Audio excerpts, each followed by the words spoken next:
Las batallas por Avdiivka se hicieron famosas por las columnas de tanques explotando en los campos. Los blindados con metal retorcido estaban en los titulares de los periódicos. En internet, las imágenes con cuerpos de ucranianos y rusos se propagaron como un virus mórbido que contagiaba los ojos de los curiosos. El precio de la guerra era alto para todos esos equipos. Los misiles antitanque rompieron la carcasa dura de los monstruos de metal muchas veces en Avdiivka y alrededores. Otras partes también fueron destrozadas en enfrentamientos mucho más íntimos y letales en las trincheras. Las pieles de rusos y ucranianos fueron partidas varias veces por municiones de diferentes calibres, en combates en los que un hombre necesitaba tener sangre fría para ver al enemigo cara a cara, viendo el terror brillar en los ojos de una persona. Y muchas veces el brillo de la vida se apaga en medio del humo provocado por las granadas.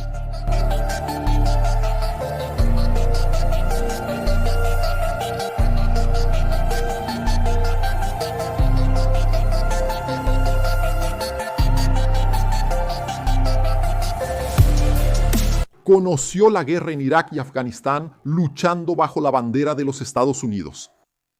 Después de eso, nunca abandonó el rifle, formando parte de equipos, incluso al luchar del lado de los kurdos, tanto en Siria como en Irak.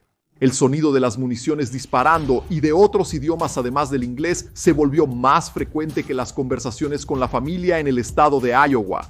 Se alistó temprano para trabajar en Ucrania, junto con otros veteranos de habla inglesa que formaron la compañía elegida, actuando bajo el mando de la 59ª Brigada de Ucrania.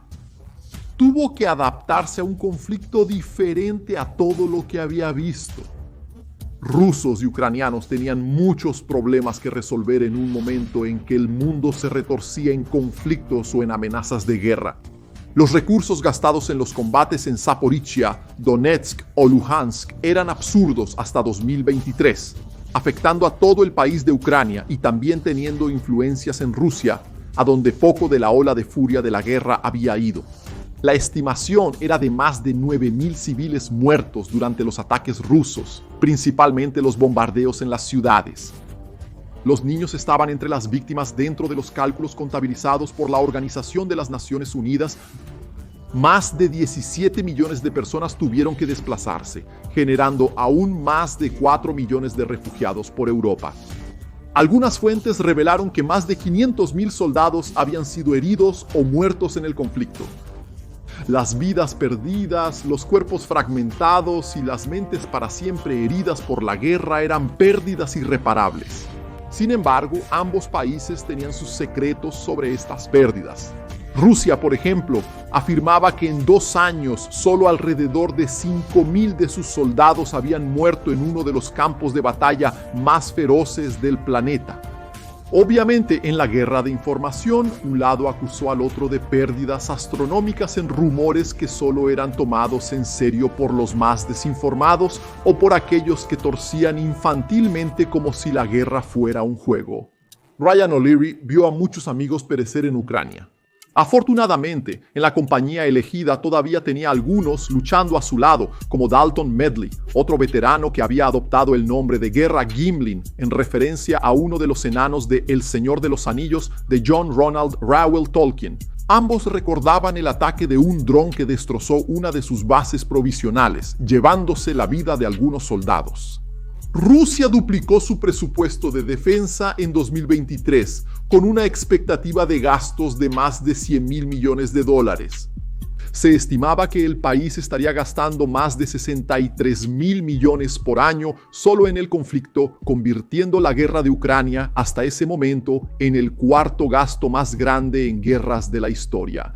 Ucrania por sí sola nunca sería capaz de soportar este poder bélico y económico. Aunque no contaba con el apoyo de ejércitos regulares o de todo el equipo del oeste, recibió en los 2 años de batalla más de $100.000 millones en apoyo, incluyendo equipos y otros tipos de ayuda militar. Ryan escuchaba las historias de misiles de millones de dólares volando hacia ambos lados y las noticias de destrucción que venían justo después. Pensaba en las distorsiones, como a veces todavía había dificultades para que su compañía recibiera algunos equipos, o todo simplemente era demasiado lento. De hecho, la forma en que los aliados desplegaban tan lentamente tantas armas solo prolongaba la guerra. Mientras tanto, él y sus hombres luchaban de trinchera en trinchera, percibiendo algunos puntos importantes. Los años de Ryan luchando contra el Estado Islámico junto con los kurdos fueron muy diferentes de lo que vivía allí. Además, se enfrentaba a dificultades con las armas y la geografía era otro adversario. Y el Estado Islámico era tan letal como aterrador debido a las promesas de lo que harían con sus enemigos. Sin embargo, era diferente de los combates donde reinaba la amenaza de los drones, el terror de las trincheras, el peligro de la artillería de los misiles rusos cayendo sobre tu cabeza en cualquier momento. Y Ryan y Gimli se encontraron pronto en Avdiivka, que se convertiría en la gran ambición de los rusos en el segundo semestre de 2023. Rusia venía atacando constantemente. Ya tenía menos preocupación con la contraofensiva ucraniana, sabiendo que quedaba poco más que un combate macabro en regiones llenas de minas y trincheras que cambiaban de posesión cada semana. Su objetivo principal, que generó más noticias, fue Avdiivka aún ese año. La ciudad era fundamental para fortalecer su posición sobre Donetsk. Tomar un objetivo tan fortificado sería una demostración de poder y aún crearía una nueva defensa que impediría cualquier avance ucraniano en la región. El problema eran los recursos y vidas necesarias para lograr la hazaña, pero Rusia seguiría intentándolo. Y había más en esta batalla que simplemente tanques ardiendo sobre la nieve.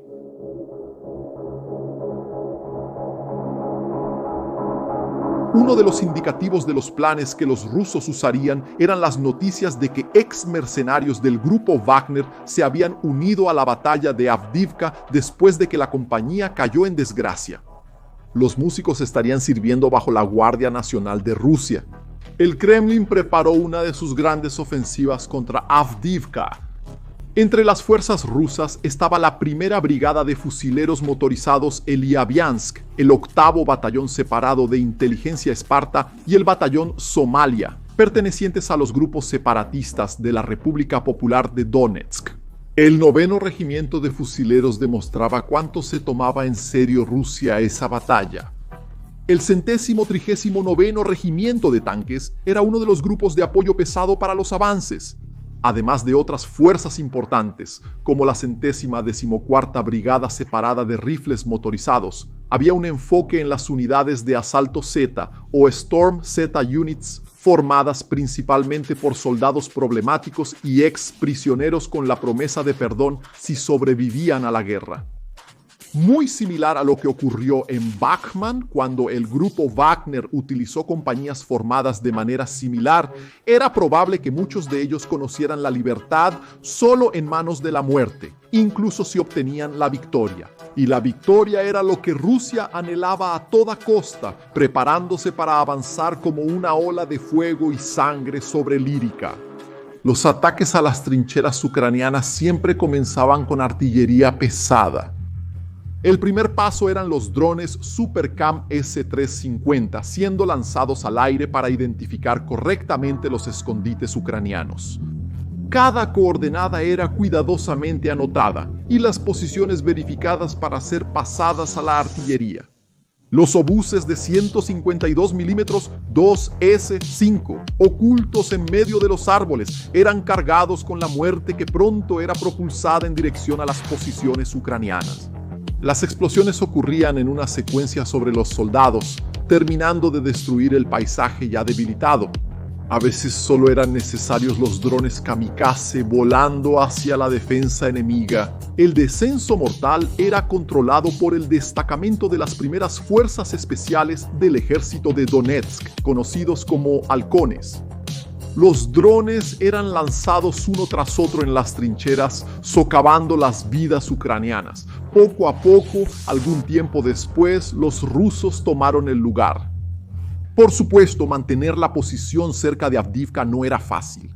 Desde la ciudad venían los morteros y obuses ucranianos estallando sobre las trincheras, hasta el punto de que era necesaria la rotación de tropas rápidamente para retirar a los heridos. Las posiciones dentro o alrededor de Avdiivka recibían un bombardeo constante para preparar una invasión mayor. Los rusos habían avanzado en sus bombas soviéticas, transformando su fuerza aérea de bombarderos 500. Los 500 kilogramos de explosivos eran guiados por satélite después de ser disparados por Su-34 o Su-35. Las bombas derrumbaron los edificios con facilidad. Uno de los ataques rusos más impresionantes ocurrió al sur de Avdiivka, en Skotovata. Las fortificaciones ucranianas eran difíciles de tomar, lo que llevó a una idea. Los soldados cavaron un túnel midiendo cuidadosamente cada metro hasta alcanzar el punto correcto para colocar los explosivos. La estrategia sorprendió a los ucranianos con una explosión que destrozó a los soldados e influyó en los defensores supervivientes. La infantería rusa avanzó rápidamente por el escenario destruido, basándose en la dispensación agresiva de granadas y la munición de las AK-74 Unions. Los ucranianos incluso respondieron con sus propias explosiones, intentando contener el avance ruso. La moral ya baja debido al ataque inicial se dilapidó aún más con los drones kamikaze lanzándose sobre los defensores. Las tropas comenzaron a retroceder, ya que sabían que el avance ruso había tomado un impulso demasiado fuerte para ser detenido. El problema fue para los soldados acorralados dentro de los búnkeres por escuadrones rusos. Las AK-74M proclamaron las amenazas de muerte dentro de los escondites.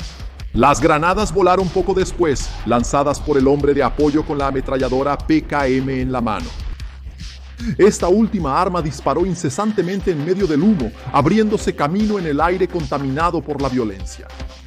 La munición de la PKM parecía infinita, fueron 600 disparos por minuto rompiendo las defensas y las vidas dentro del búnker.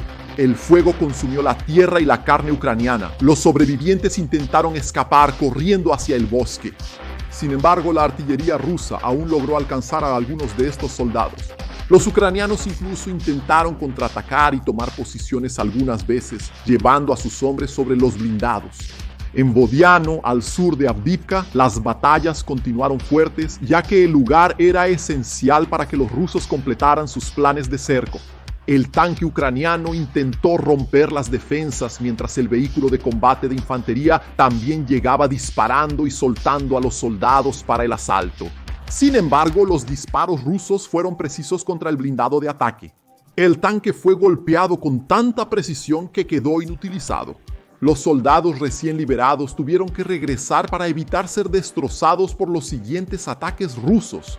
La tripulación superviviente del tanque también corrió con la esperanza de retroceder con el vehículo de combate de infantería.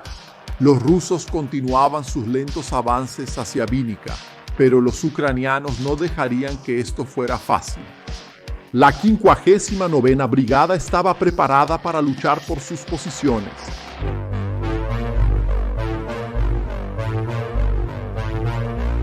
Ryan y Gimli estaban combatiendo por la compañía elegida hasta septiembre de 2023. Las órdenes dadas por la 59ª eran de detener el avance de los rusos por los flancos, retomando algunas posiciones tan pronto como fuera posible. Este no era un trabajo fácil y requería un tipo de habilidad que los años de Gimli y Ryan en las Fuerzas Armadas estadounidenses no habían ayudado mucho. El entrenamiento de combate cuerpo a cuerpo era importante allí, pero invadir una casa era muy diferente de luchar en una trinchera. Ryan se quejaba de que parte del entrenamiento de la OTAN no era lo que los ucranianos realmente necesitaban. Quizás los Estados Unidos todavía tenían mucho que aprender de los ucranianos. Los equipos eran extremadamente importantes, pero ni de lejos eran suficientes para detener un ejército como el ruso. Los soldados entrenados y motivados eran la pieza fundamental para controlar estos equipos, invadir una trinchera o soportar el bombardeo en una posición. Rusia era una fuerza indiscutible de la guerra. Sus tanques avanzaron como leviatanes en el campo de batalla, rompiendo defensas y con los cañones apuntando en busca de víctimas. Se necesitaba un soldado motivado para esperar en la posición correcta, sabiendo que los drones y la artillería enemiga podrían localizarlo. Este soldado entonces preparó su obús táctico guiado por misil, esperando que el misil antitanque hiciera efecto antes de que los blindados alcanzaran la posición para disparar. Los equipos antitanque equipados con Stugna P podían alcanzar un blindado hasta 5 kilómetros, pero necesitaban estar bien posicionados, ya sea dentro de los edificios o en las líneas de árboles. El disparo ya podría delatar la posición, por lo tanto, era necesario esperar que el objetivo fuera deshabilitado antes de sufrir con la artillería. Los FGM-48 Javelin eran otra arma muy importante en la guerra, una que hizo que se cuestionara el uso de tanques una vez más. Tal fue el grado de destrucción que causó en las columnas rusas. Cada misil costó $240,000, pero valió la pena cuando destruyeron tanques de millones de dólares y acabaron con equipos y mataron soldados. La columna rusa avanzó con confianza contra las posiciones de la 59ª, sin contar con el equipo de Javelin. Ese día, los hombres atrincherados estaban al otro lado del campo esperando el asalto enemigo. La mira se bloqueó en el tanque y lanzó un misil de 16 kg.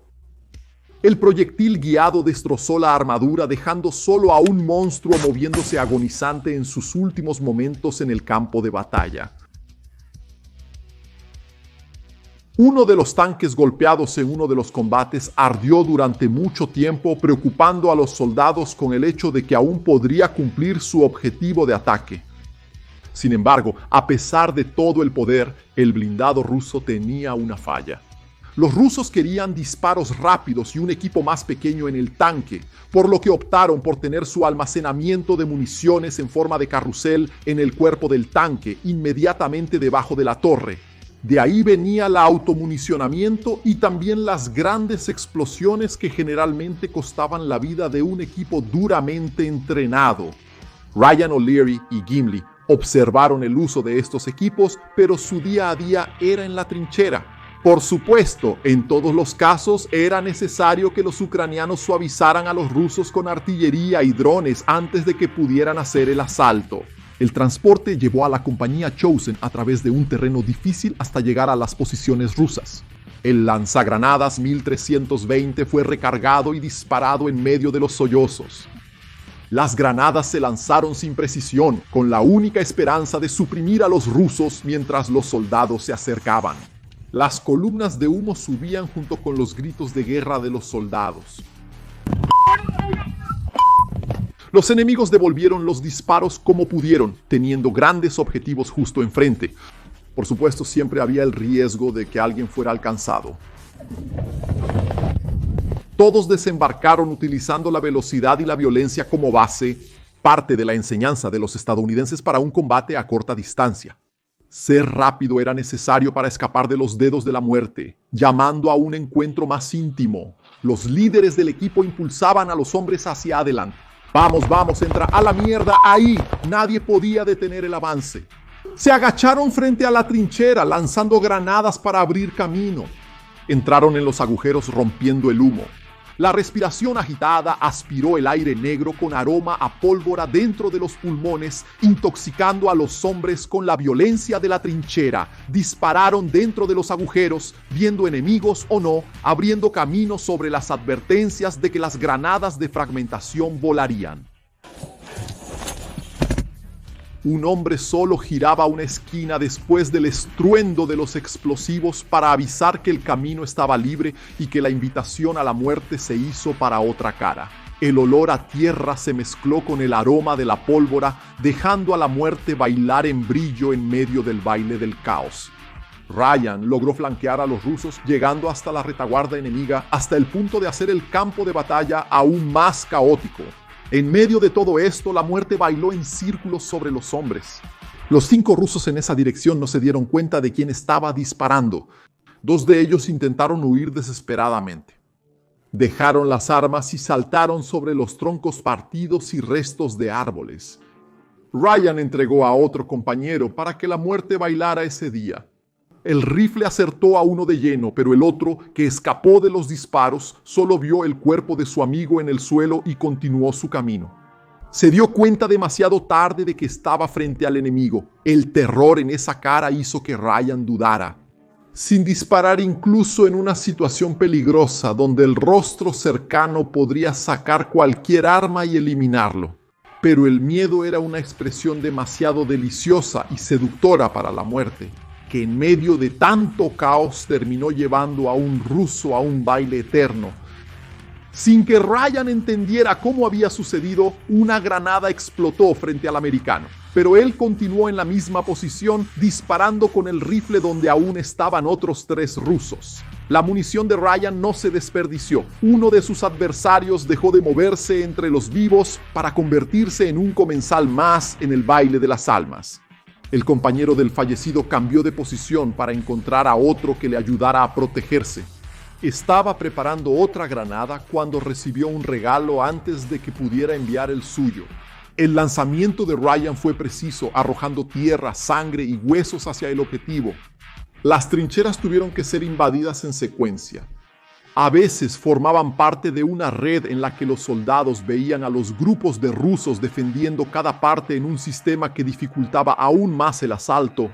La posición de cada región tuvo que ser cuidadosa cuando ya no había un blindado protegiendo a los hombres con su acero o fuego de supresión. El soldado de frente inspiró una valentía sin igual para destacarse de sus compañeros y avanzaba a pasos rápidos hacia la trinchera enemiga.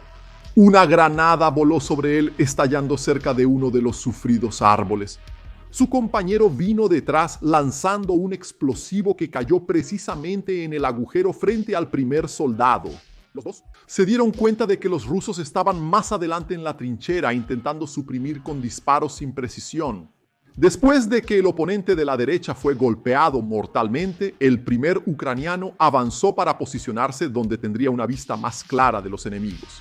El intercambio de disparos entre los dos arrancó la tierra de la trinchera, arriesgándose a poner polvo en los ojos de hombres que no podrían fallar ni por un segundo.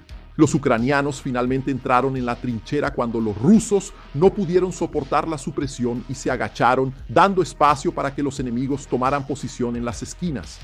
Sacaron las granadas para el golpe final.